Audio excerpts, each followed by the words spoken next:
Alright, hey everyone. So I'm going to go over the prototype that I just released. Should be available in the description of the video or in any of the posts on social media. That'd be Tribe, or Steam It Busy. Um, you should be able to find a link there. So I'm going to go over this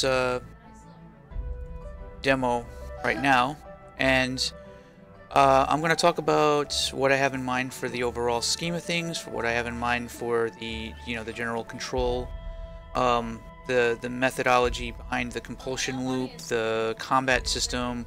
What the game is meant to be is to be something that's an entirely on-chain RuneScape or Ultima Online.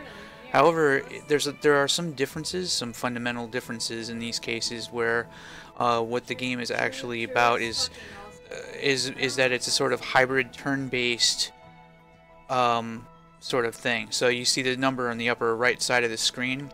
Well, basically all the client does is it figures out what commands that you want to feed into the to run the functions, and then once it reaches 0, so basically all the things that you feed into it, you then gather up all of those commands at the exact same time, and then it does like a batch process and figures out like everything at once, right? And then you then have another 20 seconds to figure out what you want to do to command your characters to do things like that. So one of the reasons why you currently right now have more than you have more than one person in your party is because it's sort of like there's a sort of strategy game element as well. So imagine if RuneScape gave you a party of like 3 or 4 characters. In this case right now the prototype shows 4 characters. So there's 2 different modes. There's an exploration mode. There's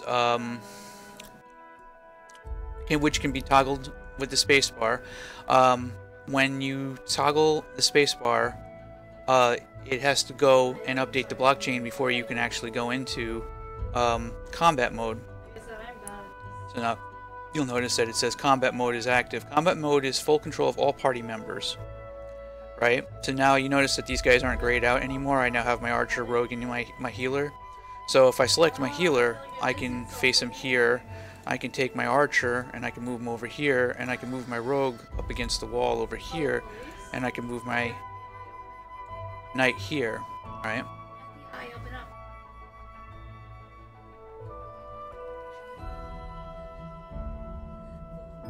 So then once it does the blockchain update, it figures out, okay, and then it sends all the characters to where they're going to be able to act out their commands. Now there will be actions as well. So say the rogue is better at picking locks on treasure chests. I would actually click on action and it would be interact. So you'll see right here it says interactive objects like doors, treasure chests will require you to activate an ability called interact that will be located in the actions tab. So basically you click on actions and it'll be interact or maybe lockpick or something like that that's unique to the rogue class, and he can pick the lock on the treasure chest. Right. Now in the case of moving my fighter up to this door, right? Say the door is locked or it needs to be opened, I would have to choose action, interact, and instead of a green one, it'll be like a purple directional indicator, and then the interact will occur, and within right at the beginning of the next turn, he will actually open the door or kick it down or whatever the fuck is needed for the door to be opened, right? But say like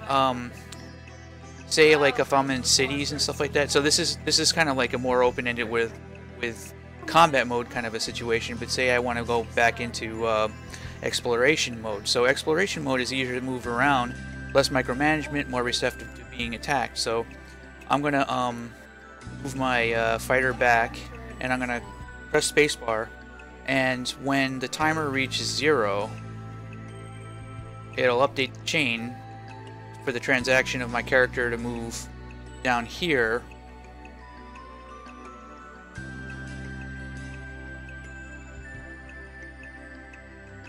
Okay.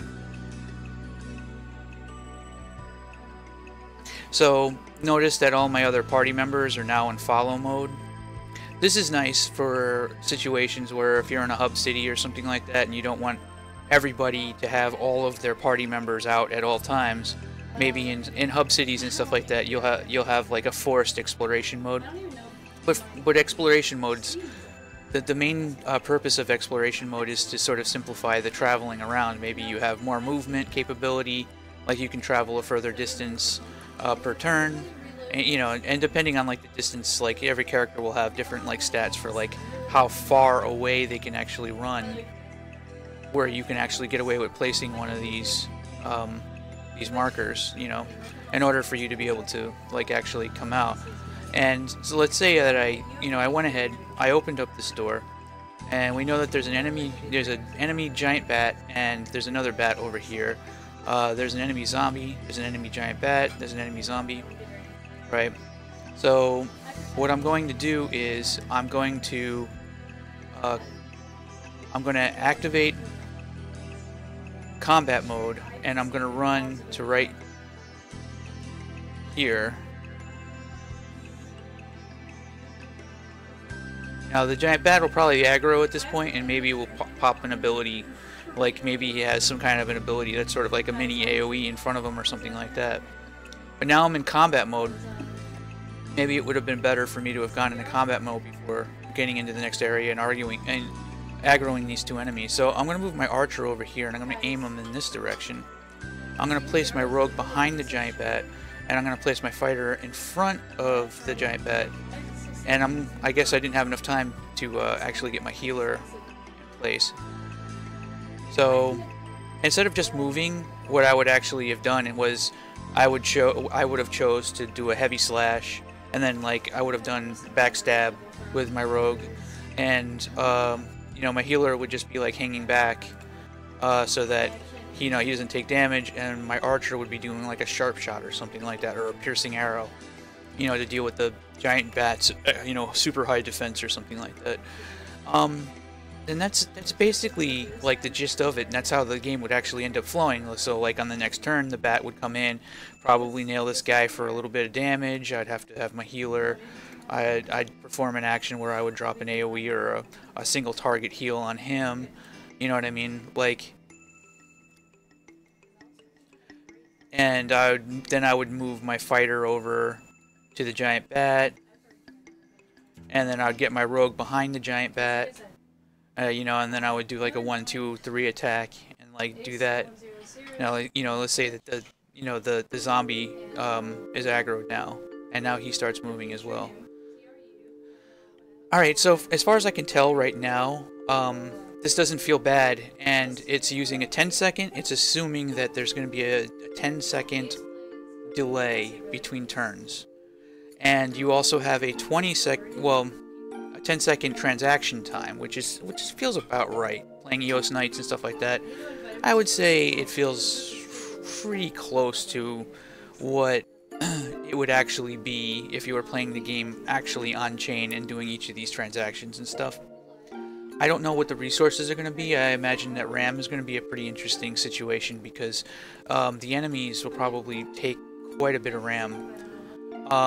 And I don't know, like, artificial intelligence not actual artificial intelligence, just like enemy AI or NPC NA or mobs AI tends to be, I don't know, a couple thousand lines of code, something like that.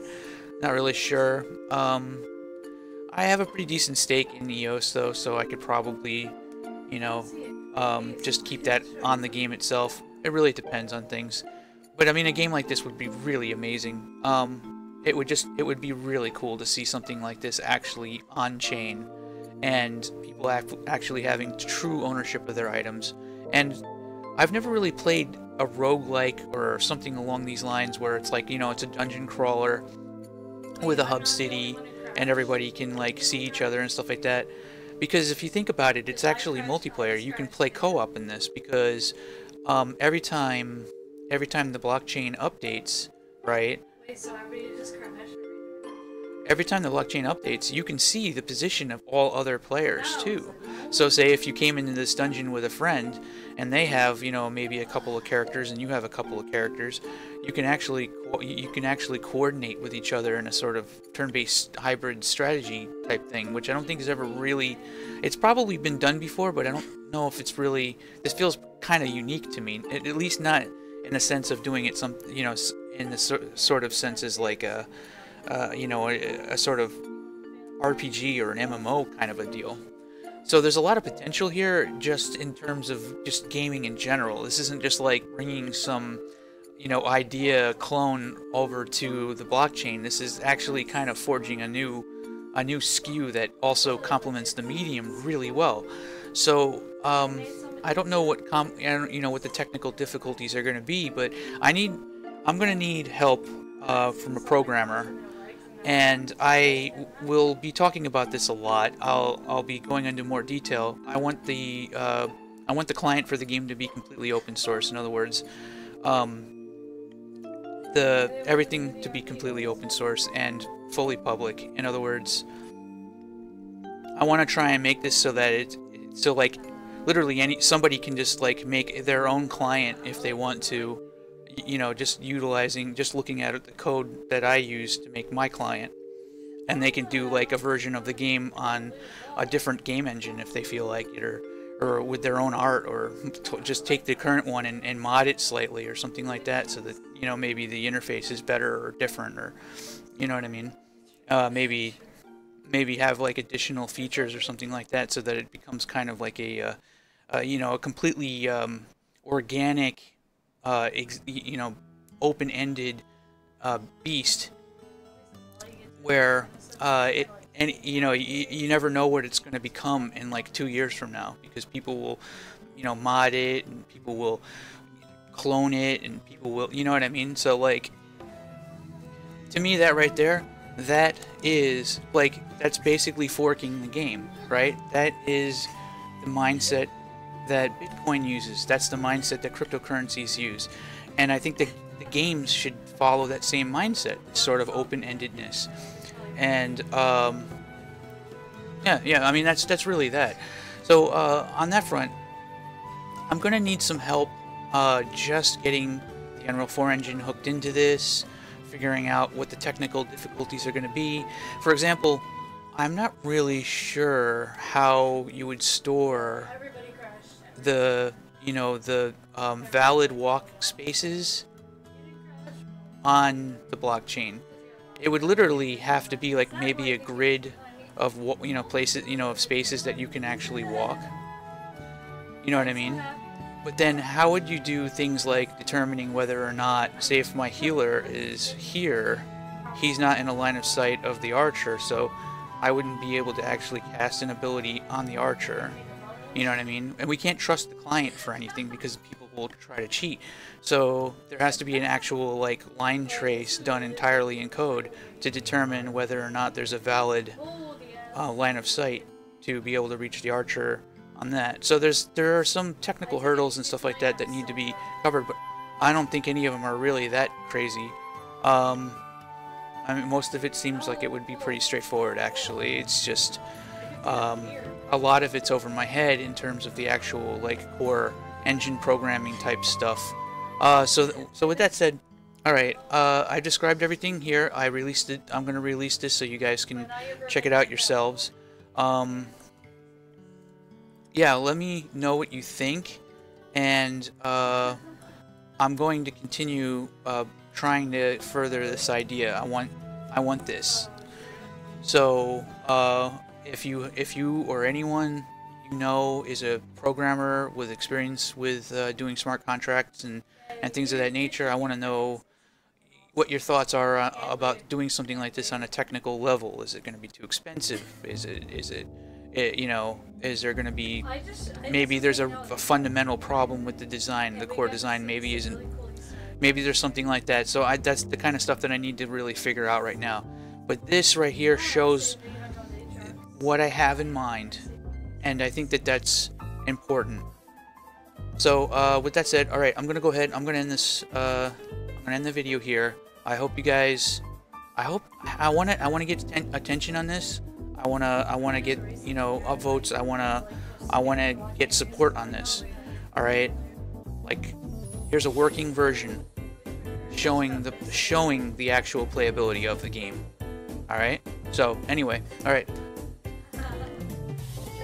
Hopefully I can get some attention on this.